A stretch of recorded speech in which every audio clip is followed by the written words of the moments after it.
కడుపు నిండాలంటే టిఫిన్ సెంటర్లు, పండాలంటే ఫర్టిలిటీ సెంటర్లు. పూర్తి వివరాలకు చదవండి రేపటి సాక్షి దినపత్రిక.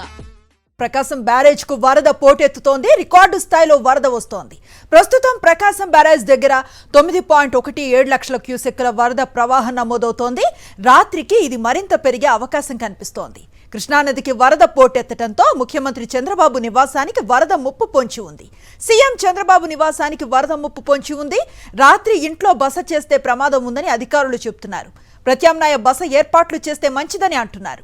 రాత్రికి కలెక్టరేట్లో ఉండాలని అధికారులు సూచించినట్లుగా తెలుస్తోంది. అటు ముప్పు నుంచి సీఎం చంద్రబాబు నివాసాన్ని రక్షించేందుకు అధికారులు చర్యలు తీసుకుంటున్నారు.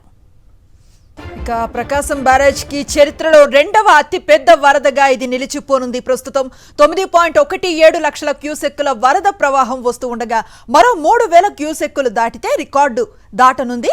24 గంటల్లోనే 6 లక్షల క్యూసెక్కుల వరద పెరిగింది. 2009లో అత్యధికంగా 11 లక్షల క్యూసెక్కుల వరద ప్రకాశం బ్యారేజీకి వచ్చింది. గంటకు పెరుగుతూ ఉన్న వరదతో అధికారులు, ప్రజల్లో ఆందోళన నెలకొంది. ప్రకాశం బ్యారేజ్ దగ్గర వరద ఉధృతికి సంబంధించి మరింత సమాచారాన్ని మా ప్రతినిధి వినాయక్ అందించేందుకు లైవ్ లో సిద్ధంగా ఉన్నారు. ఆయన అడిగి మరింత సమాచారం తెలుసుకునే ప్రయత్నం చేద్దాం. వినాయక్, చూస్తూ ఉన్నాం, రెండవ అతిపెద్ద వరదగా తెలుస్తోంది ఈసారి వచ్చిన వరద. ఎట్లాంటి ఇన్ఫ్లో ఉంది, అవుట్ఫ్లో సంబంధించి ఎట్లాంటి డీటెయిల్స్ ఉన్నాయి?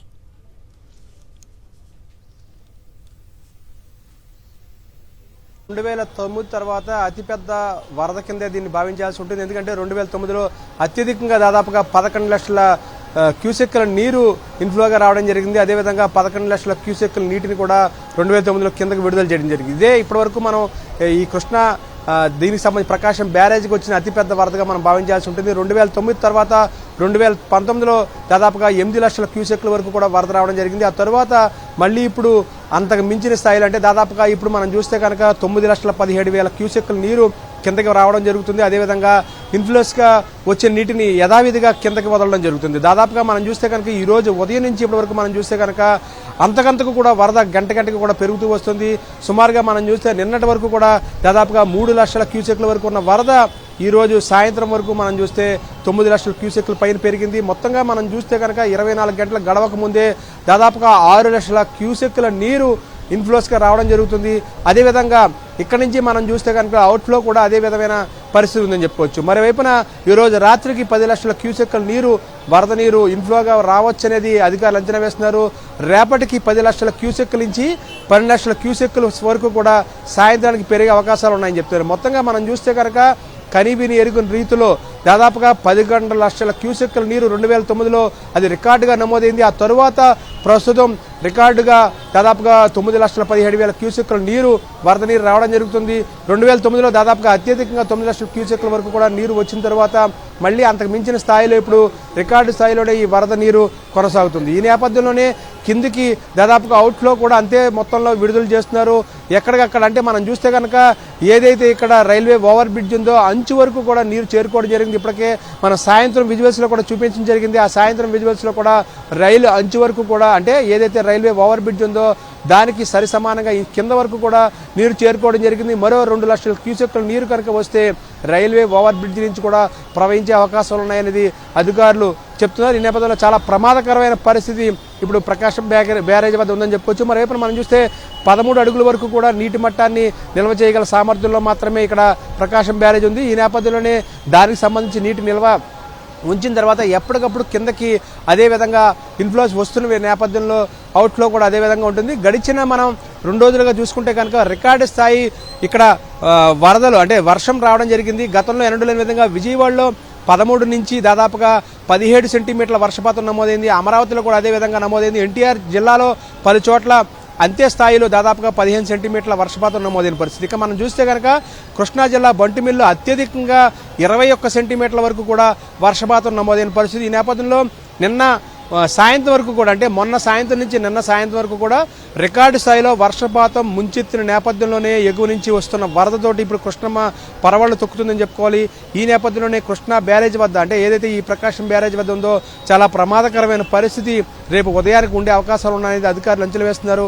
ఈ నేపథ్యంలోనే ఈ రోజు కనుక మరొక 2 లక్షల క్యూసెక్ల నీరు పరిధి కనుక దాదాపుగా రికార్డు స్థాయి వరద ప్రవాహం వచ్చే అవకాశాలున్నాయి. 2009 తర్వాత ఇది దాన్ని మించిన స్థాయిలో ఉంటుందనేది ఒక అంచనా వేస్తున్న నేపథ్యంలో ఇప్పటికే ఏదైతే కరకట్ట ప్రాంతం ఉందో పూర్తి సురక్షితంగా ప్రస్తుతానికి ఉందని చెప్పుకోవాలి. ఎందుకంటే 12 లక్షల నుంచి దాదాపుగా 14 లక్షల క్యూసెక్ల వరకు కూడా వచ్చినప్పటికీ కూడా తట్టుకునే విధంగా రిటైనింగ్ వాల్ నిర్మాణం జరిగింది.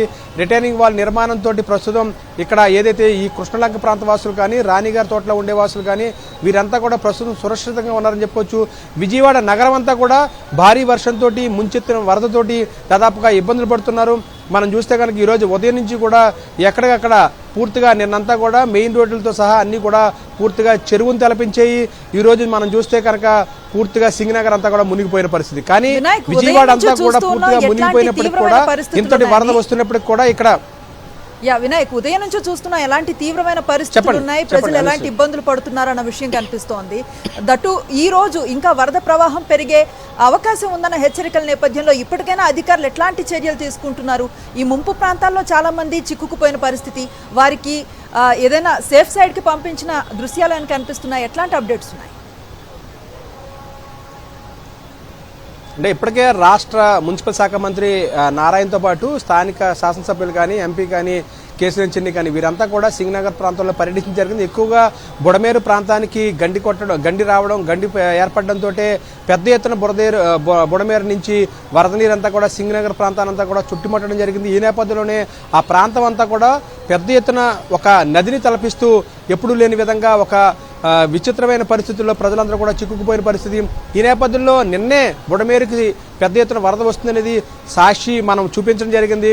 కొన్ని ఇళ్లలో కూడా వరద నీరు వచ్చి చేరిందని కూడా మనం చెప్పిన తర్వాత స్థానికంగా ఉన్న మున్సిపల్ శాఖ అధికారులు ఆ ప్రాంతానికి వెళ్ళడం, వారిని హెచ్చరించడం జరిగింది. కానీ ఎటువంటి ముందస్తు జాగ్రత్తలు తీసుకోవడంలో పూర్తిగా ప్రభుత్వం విఫలమైందని చెప్పుకోవాలి. ఈ నేపథ్యంలోనే బుడమేరు వాగు పెద్ద ఎత్తున పొంగి పొర్లుతున్నటువంటి గండిపడిన నేపథ్యంలో పెద్ద ఎత్తున సింగనగర్ అంతా కూడా మునిగిపోయిన పరిస్థితి. ఈ నేపథ్యంలో చాలా మంది ప్రజలందరూ కూడా అక్కడి నుంచి బయటికి రాలేని పరిస్థితి. బయటికి వచ్చిన వాళ్ళు ఎక్కడ తలదాచుకోవాలో తెలియని పరిస్థితిలో వారంతా కూడా ఉన్నారు. ఈ నేపథ్యంలో చాలా మంది అపార్ట్మెంట్లోనే తలదాచుకున్న పరిస్థితి. కిందకి వస్తే దాదాపుగా 4 అడుగుల నుంచి దాదాపుగా మనిషి కూడా మునిగిపోయేంత నీటి ప్రవాహం అక్కడ సింగనగర్ ప్రాంతంలో ప్రవహిస్తుంది. ఈ నేపథ్యంలోనే ఇప్పుడు అక్కడ ఆ వాతావరణం ఉన్న నేపథ్యంలో ఇక్కడ మరోవైపున మన కృష్ణమ్మ పరవళ్ళు ఇంకా గంటకు కూడా పెరుగుతూ వస్తుంది. ఈ నేపథ్యంలో ఇక్కడ కూడా కృష్ణ అనేది బ్యారేజ్ వద్ద మనం చూస్తే కనుక ప్రకాశం బ్యారేజ్ వద్ద ప్రస్తుతం 9,17,000 క్యూసెక్లు ఇన్ఫ్లోగా వస్తుంది. ఇది రాత్రికి 10 లక్షల క్యూసెక్లు దాటుతుందని అంచనా వేస్తున్నారు. రేపు కనుక 11 లక్షల క్యూసెక్లు కనుక దాటితే శివారు ప్రాంతాలన్నీ కూడా పూర్తిగా ముంపుకు గురయ్యే అవకాశాలు ఉన్నాయి. ఇప్పటికే ఏదైతే వరద నీరు ఉధృతి పెరగడంతో కాలువలకు విడుదల చేసే మొత్తం ఏదైతే ఆ కాలువలకు విడుదల చేసే నీటినన్నిటి కూడా పూర్తిగా ఆఫ్ చేసి ప్రస్తుతం ఇన్ఫ్లోస్గా వస్తున్న నీటిని కిందకి సముద్రంలోకి వదులుతున్నారు. అంటే దాదాపుగా అంచల దీవి వరకు కూడా ఈ కృష్ణమ్మ పరవళ్ళు తొక్కుతూ దాదాపుగా సముద్రంలోకి కలవాల్సిన పరిస్థితి. ఈ నేపథ్యంలో ఈ మధ్యలో ఉన్న గ్రామాలన్నిటికీ కూడా వరద ముంపు అనేది ఉంటుందనేది కూడా అంచనా వేస్తారు. ఎక్కడైనా కాలువ గట్టు బలహీనంగా ఉన్నట్టయితే కనుక వరద ఉధృతితోటి ఎక్కడైనా గండి పడితే కనుక ఆ సమీపంలో ఉన్న గ్రామాలకి ప్రమాదం పొంచి ఉంది.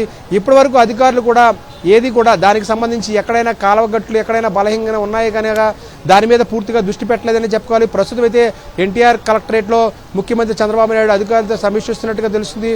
మరోవైపున దీనికి సంబంధించి జిల్లా కలెక్టర్లతో కూడా ఇప్పటికే సమీక్ష చేసినట్టుగా తెలుస్తుంది. ఇక్కడ కృష్ణమ్మ కనుక వరదలు ఉధృతి పెరిగితే కనుక మాత్రం చాలా తీవ్రమైన నష్టం అయితే ఉండే అవకాశం ఉన్నాయి. అటు కృష్ణా జిల్లాలో కానీ ఇటు ఎన్టీఆర్ జిల్లాలో కానీ శివారు ప్రాంతాలు కూడా పెద్ద ఎత్తున మునిగిపోయే అవకాశాలు ఉన్నాయని చెప్పుకోవచ్చు. అనుశ్రీ, రైట్, కృష్ణా ఉధృతిని చూస్తూ ఉన్నాం, అలాగే పలు రైళ్లను రద్దు చేసిన పరిస్థితి కూడా చూస్తూ ఉన్నాం.